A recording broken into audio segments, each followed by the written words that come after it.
Welcome to Tea and Talk. I'm your host, Olivia Boughton. Today, I'm joined by Esterina Bergendahl. Esterina, thank you so much for being here with me today. Thank you for having me. I'm so excited to chat, but before we get into that, let's talk about our tea. So usually I like to ask my guests when I know they're coming on if there's anything they really don't like, and you mentioned that you like chai. I do. So I am serving a chai today, but it is a chai made with rooibos tea rather than traditional black tea. So rooibos is a tea. It's not a technical tea because it is not from the tea leaf plant. It's from a shrub. So in fact, it's an herbal tea, what we would call a tisane. And I put some into this little dish for you to kind of see and our viewers to see. Oh my goodness. It's very, it's very aromatic, right? So it smells wonderful. So like a traditional chai, it does have clove and cinnamon and cardamom, but it also has some lemongrass in there. Gives it a nice sort of bright flavor. So I'm serving some winter chai is what it's called. And I'm serving it today in these lovely little teacups, which were a birthday gift to me a few months ago from my friend Lucy.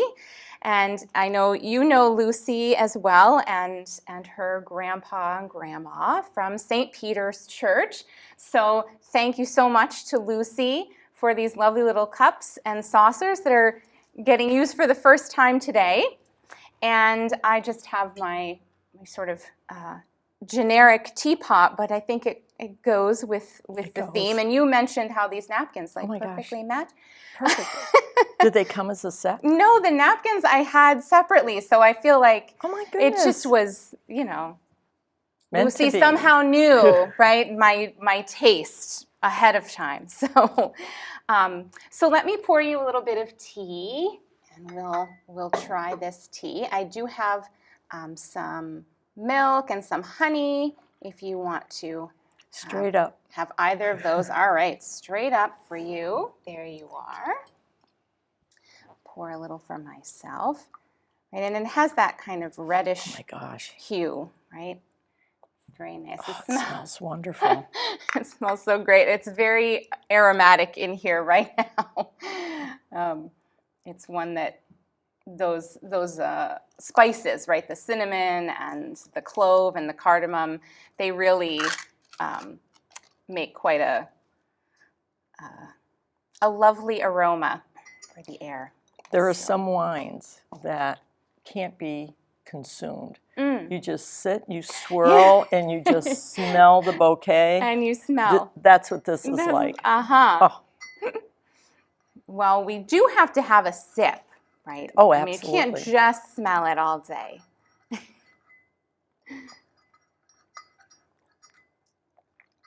Oh, that's good. Yeah? That's really good. Is this something that can be purchased? Yes, I don't harvest my own teas, Esterina, so I'll give you the details later. Deal.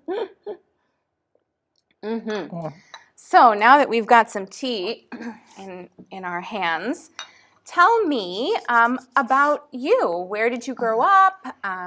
What was childhood like? Early life? What was childhood like? I guess I can say that I had the best childhood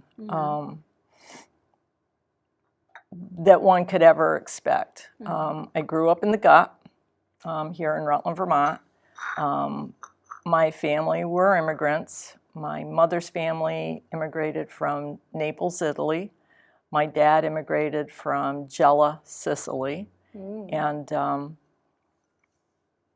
my neighborhood was all Italian immigrants. Yeah. And it was wonderful growing up there. You could go into any house, get a meal, get punished. If you did something wrong at one end of the street, by the time you got home, everybody knew.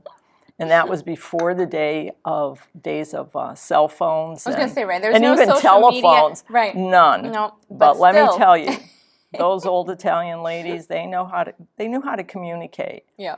And yeah, you were in trouble before you even got halfway home. It was wonderful. I loved it. Went to school in my neighborhood, St. Peter's, MSJ, and of course St. Peter Church was my church for the first 18 years of my life. From kindergarten through high school, I never left my neighborhood. And I think that's something that I feel is lacking, that sense of neighborhood community. Right. It was wonderful back when I was a kid, and you felt safe, and it was fun. You know, we had the park.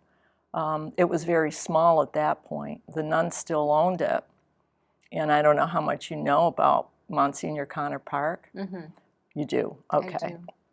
And it was really, really my saving grace, because I spent more time in that park than in the library. Those were the two places that we all went to. Yeah. And I know a lot of people don't like the 10 and 9 whistle, but when that went off at 10 of 9, you had 10 minutes to get from the library or wherever you were home. And if you weren't home by 9 o'clock, you were in trouble. But I hear that, and it just brings back memories, and I love it. I love it. But yeah, so that was my childhood. I went to the University of Vermont after I graduated from MSJ. What did you study there? Medical technology. So I have a BSMT. And then when I finished my internship at de Gosbrian, which was part of Fletcher Allen at that point. Right. I did a 1-year internship, got married, and then moved with my husband to Massachusetts. And he got his PhD in chemistry from UVM, so we met there. But then I spent the next 30-some-odd years in Massachusetts, and then came back to take care of my mother in '97. She was turning 80. She had been running a hobby shop, Val's Hobby Shop, and I loved being in there. So that's probably an indicator of my love for art, creativity, crafts. I used to teach classes there. I'd come up from Massachusetts, and I loved that whole process. So when I came back in '97, my mother had closed the hobby shop, and I spent the next several years taking care of her. And then after she passed away, my son came up from Massachusetts and married a wonderful girl from Proctor. And my daughter and her husband and children are still down in Massachusetts. But it was my granddaughter, Ava, who at 8 years old said to me, "Nana, can you teach me how to quilt?" Okay. Wow. I had sewn in my days, but I had never quilted. So I took a class at Joanne Fabrics in the Viking Gallery. Yes. And I learned how to quilt, and then she and I quilted together for a while. And that started me out on that path, which to this day I still love. So it was your granddaughter. It was my granddaughter. Got It's all you her fault. into quilting. Oh my gosh, yeah.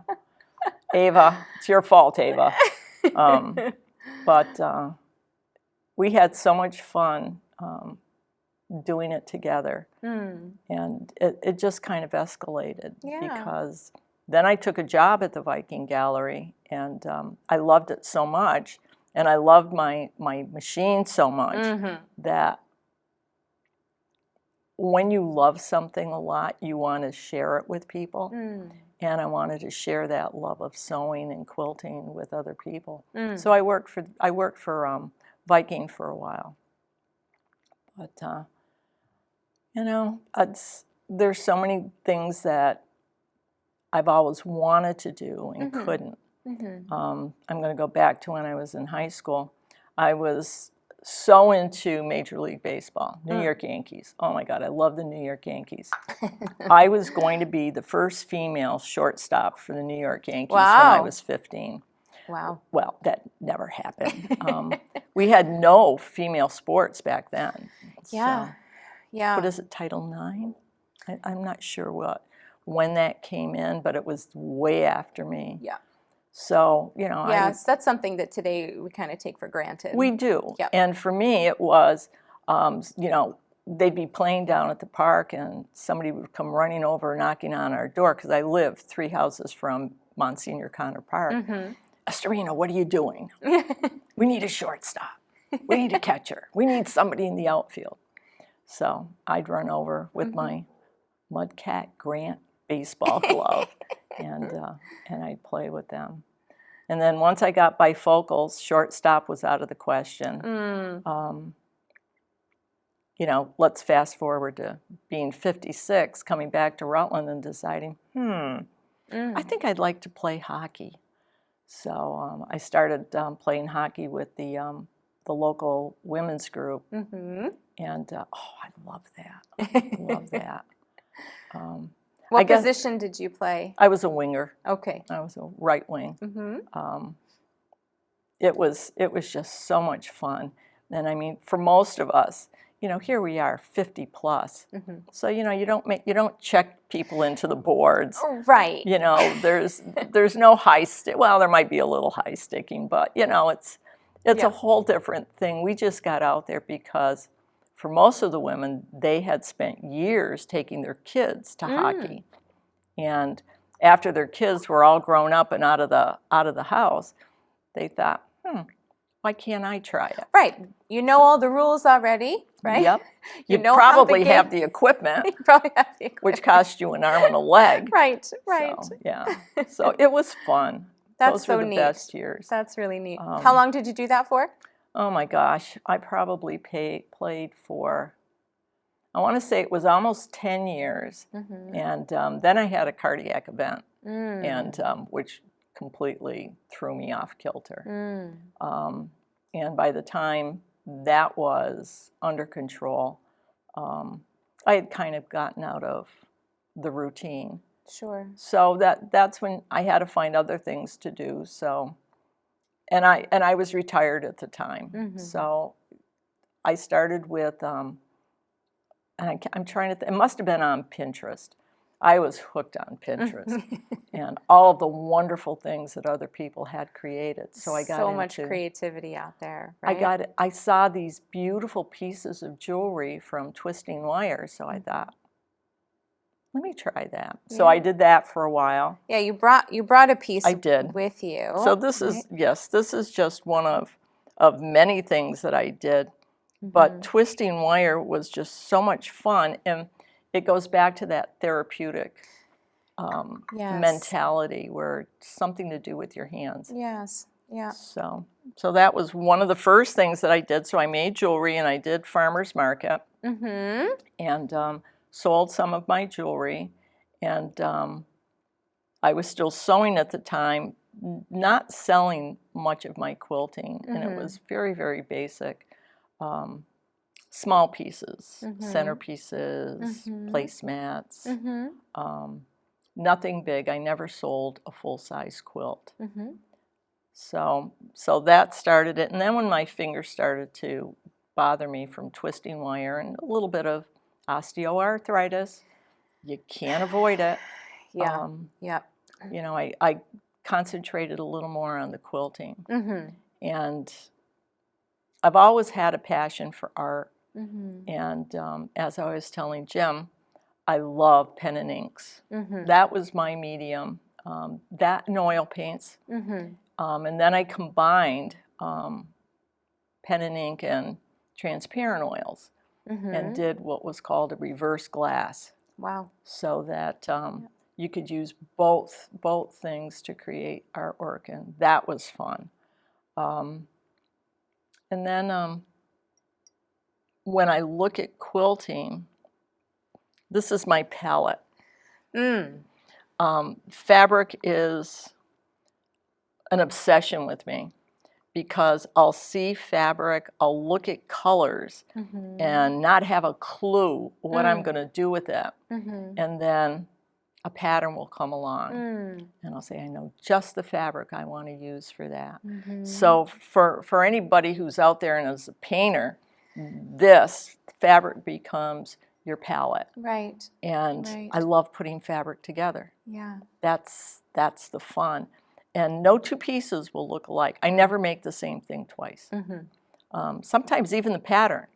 Like this one, I've never made another one. And I think part of it is because the fabrics that are in this were so unique. They are very, very interesting designs and colors in that piece. Yeah. So, you know, and then once I got past this stage of quilting, I got into long arming. And oh, wow. So the long arm, which is 11 feet long with a sewing machine on it. Gosh. Oh my gosh, that was the most fun because, wow, I could do two things at once. I could quilt something big, but I could free motion. And free motion means that I could doodle with the sewing machine. Right. So I could do the wings that I have for something like the angel, I could now do with thread. Right. Right. On a larger scale. And right, instead of having to stick with straight lines. Straight lines, which is what you see here, because I actually did this one on my domestic machine. Right. So you don't have that flexibility. You don't. Yeah. But you can because I also got hooked on using rulers on the long arm, which are different shapes, and you just take your needle and you're following whatever pattern you want to make. And it was so much fun. It was just so much fun. So I got hooked on that, and then I started, other people were asking me, you do long arm quilting, would you be willing to do my quilt? Right, right, because that's something that not every quilter has access to, or, you know, the means that to makes do that. it even better because, wow, I have everybody else's quilt that I can play with. Right. And it's so much fun, just so much fun.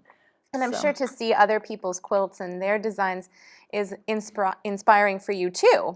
It is. Right? To see what they're putting together, what their color palettes look like, what designs they're using.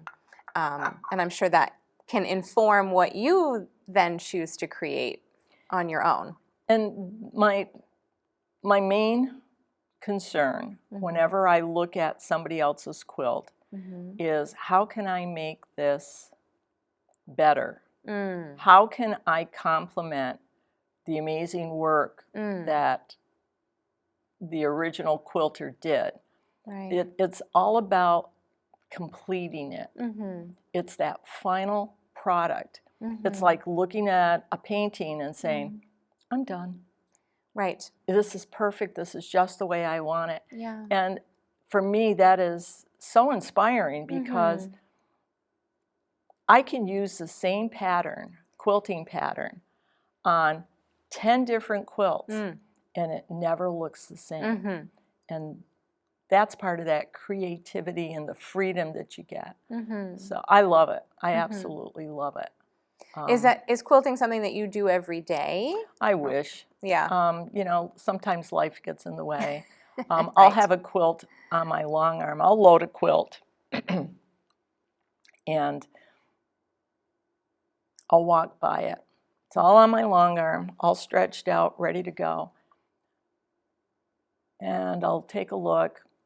I think I'll do this pattern. So I'll go to my digital computer and I'll pick out a pattern and okay, and I'll walk away and come back a couple hours later or maybe a couple days later and say, I don't like that. Let me find something else. And until I actually find the pattern that I want, I won't touch that machine. Then you pick out the thread color, right, and the size, whether it's an edge to edge, which means you go from one edge of the quilt to the other edge, or whether it's going to be one of those where you drop a quilt pattern in one section.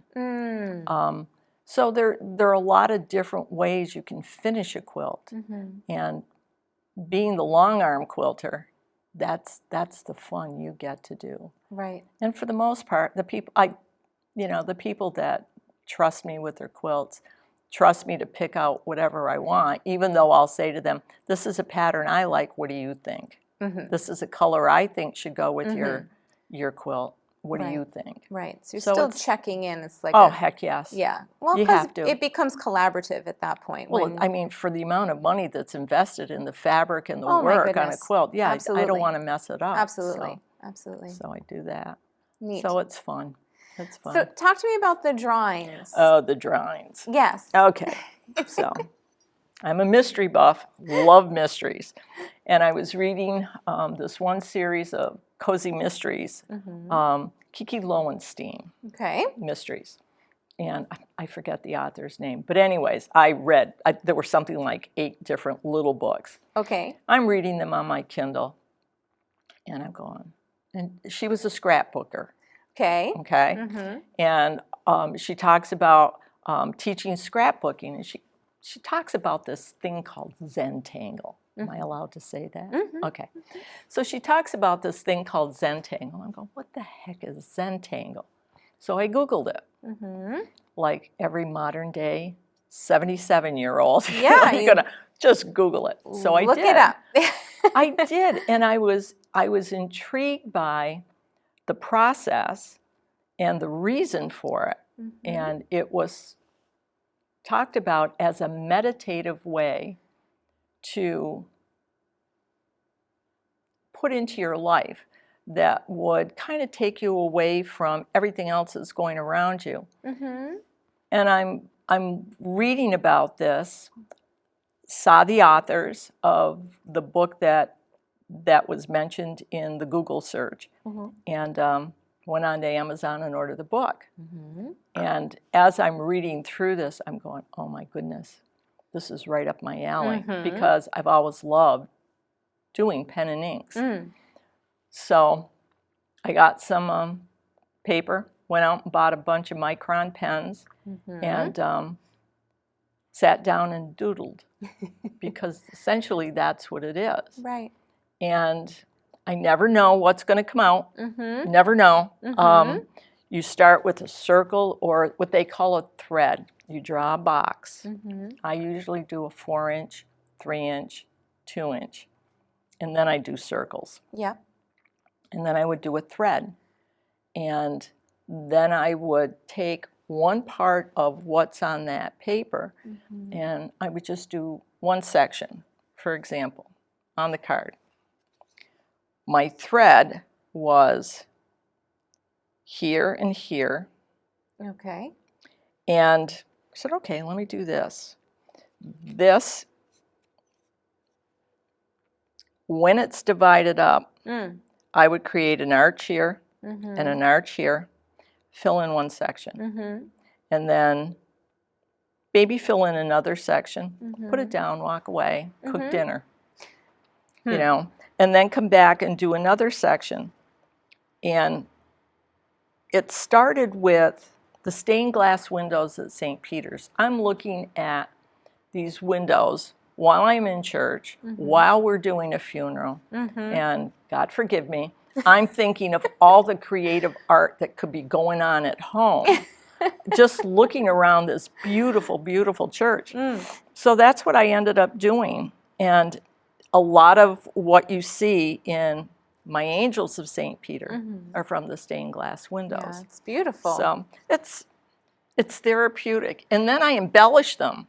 Because, yeah, I love that. And this I was love just that. something I did before I came here this morning. Yeah. Oh, okay. But Father John, I don't know what you have on yours. Yeah. I don't know if his were embellished. I think they were a little bit. Okay. Yes. Yes. I did the embellishment, and I said to him, you know, let me know if you want me to do anything else. And then this was just a circle and for an ornament. It's great. It's And, great. So that's me. So I mean, so many different things that you've. I mean, I want to use the word like mastered. You know, it seems like you kind of go full on into something, right? If you decide that you're going to do something, then you're all in, and you want to understand how it works, how to do it, and how to do it well, not just kind of, you know, dabble, but really understand something.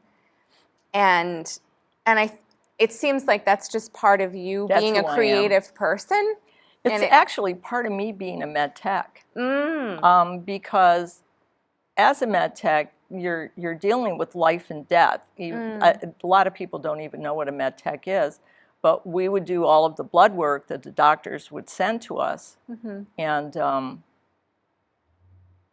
based on the results that we got, the doctor is going to make a diagnosis, a treatment, a prognosis, and those are important things. You can't mess up. Because a person's life is in the balance. So I think that attention for detail, precision, and responsibility, how you work. You do the best you can. You can't make a mistake, because if you do, it could cost somebody their life. I think that's part of who I am. And you're right. When I do anything, whether it's crocheting, quilting, whatever, it's going to be the best that I can be, or it gets ripped out. Ripping out. Oh boy, I'm laughing out. because I feel like there's so many things that, when I'm crocheting, I'm like, nope. And sometimes it's so minor that I feel like only I would know, right? But I know it's there, and I need it to not be there. So I will take out rows and rows and rows to redo something so that it's just right. Oh yeah, I've done the same thing. Yeah. And that's okay, because people who do things like that are also people who are very responsible, and they're people with integrity. I'm going to take it a step further. People who look at what they do and how they do it and find it acceptable or not acceptable are people that you want to know. Because what you see is what you get. You can criticize them for being picky, but I want somebody picky to be on my committee, to do things. So Esterina, as always, the show goes very quickly, and we're almost out of time. So I'm going to ask you what I have tried to ask most of my guests, and that is, what is it, and you grew up here, then you moved away, and then you're back here, and it's obvious that you love this community, this area, but I'd love to hear why. What is something about living here in this community that's really special for you? I think a lot of it is the memory, because it's not it's not the way it was, but I love the memory of solidarity, community, ethnicity, where everybody got along. Yeah, we had our differences, but we duked it out. If you had a fight with, the kid down the street, you took care of it yourself. Your mom might come out and take care of both of you at some point, but it was one of those things where we were held accountable for everything we did. And I think it's remembering that accountability and that love and that special unity that we had as a bunch of Italian kids that just drew me back.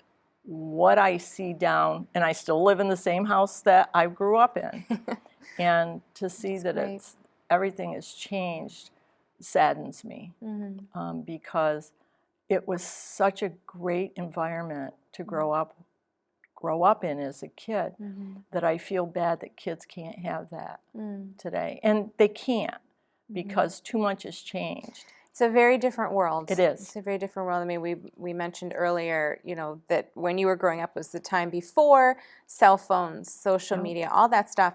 And that's just reshaped our world, reshaped our communities. But I'm heartened that, people like yourself are still here in our communities and doing wonderful things and being, good examples for others of how to, good examples, but but you're always looking for, I think, how to not only better yourself but better your community as a result of that. So so thank you for Well, that. thank you. And thank you for coming on here today. This has been really, really lovely to talk to you. This was fun. This was Good. fun. I'm glad to hear You're great that. at this. I see another side of Olivia. Another time, yeah, exactly. We all have different faces. We all do. We all do, exactly. Well, thank you, and thanks as always to you for watching, and I will see you next time on Tea and Talk.